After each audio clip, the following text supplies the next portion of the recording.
It's Todd, your favorite roofer, Sunbelt Roofs, here in St. Tammany Parish, just outside of Slidell. Just wanted to show you kind of a before that you see in another video, the after.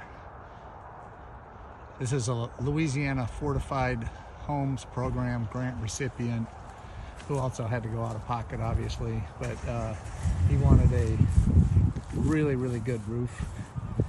He decided to go with the GAF HDZ Pewter. Did flashings, drip edge, demoed the gutters.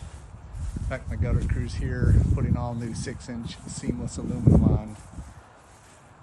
Not quite done yet. Got to come and tighten up the corners, get the downspouts on. What a beautiful HDZ pewter colored roof. Louisiana Fortified Homes grant. We also put removable covers on the gable vents with hanger bolts and wing nuts so he can easily take them off and put them back on. I'll give you another quick shot from the back on another one.